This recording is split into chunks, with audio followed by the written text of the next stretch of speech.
Hello again and welcome back to How Channel, where we show you how, and thanks as well for being a subscriber.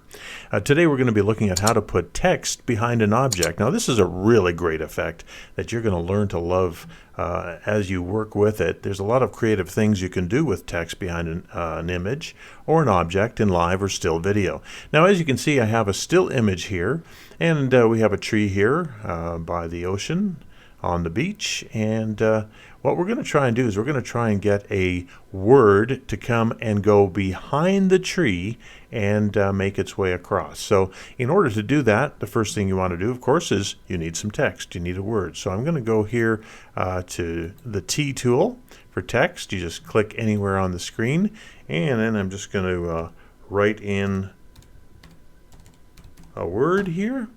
We'll write in the word Caribbean. And Caribbean, depends where from the world you are and how you want to pronounce it. Okay, now we're just going to go into here, and we're going to just make it a little bit bigger. So we go into our graphics here, and I'm going to make it a little bit larger. I think that'd be better. And you know what I'm going to do? I'm actually going to go and I'm going to redo that and make it capitals. I think it just looks better if it's capitals, if I can learn how to spell. Caribbean. Okay, here we go. There you go. So there it is, and we're going to make it so that it can actually go behind this tree.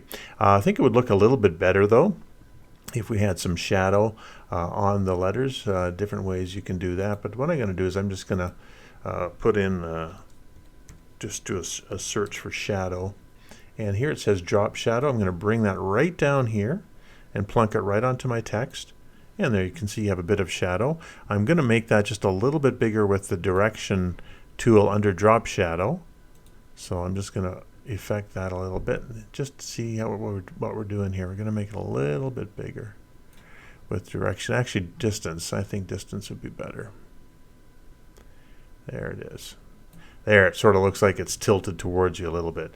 And I'm just going to take that timeline, and I'm just going to drag it out so it's the same length, the same size as everything else.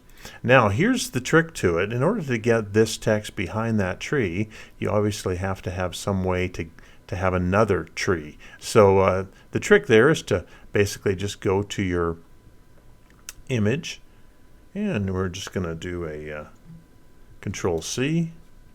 I'm going to go over here, do a Control V. So now I got two. I got it here without the words, and I got it here with the text, okay?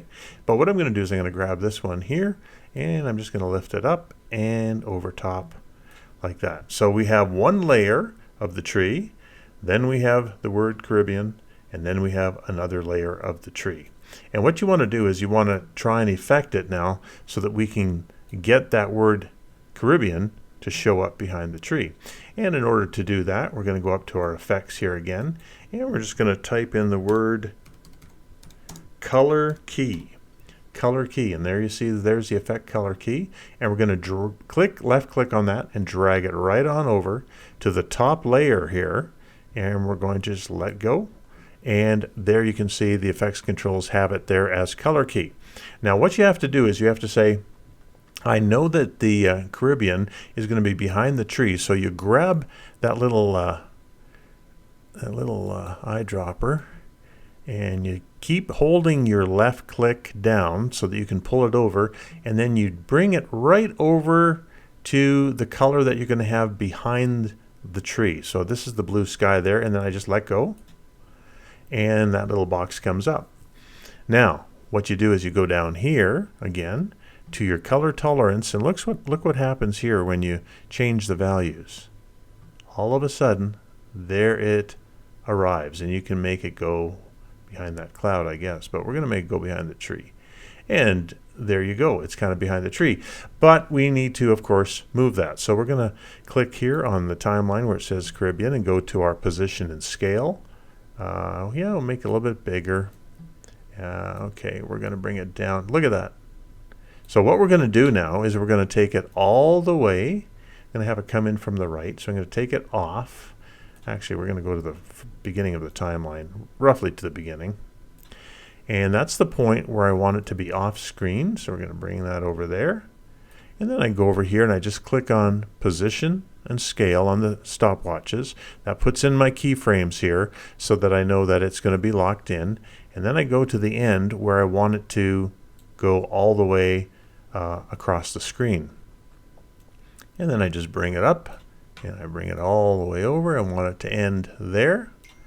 And then I'm going to bring it all the way back. And if you press play now, and you'll see here it comes, and it's going to come into the view, and it's going to go behind the tree. Look at that.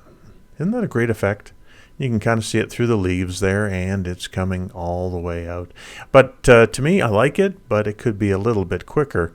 So what I'm going to do is I'm going to grab this last keyframe up here, and I'm just going to drag it in, and then we're going to see how fast it goes. It should go a little quicker now. And here it comes. Yeah, there it comes. That's a good rate of speed. Caribbean, and it's coming right there behind the tree. And it's going all the way through. And that's how you get text behind an object in Premiere Pro. I sure hope that you enjoyed this and that you'll have an opportunity to try it yourself on some of your projects. That's it for the How Channel video today. Thanks for joining us on this tutorial. Remember to subscribe, and we'll talk to you again soon.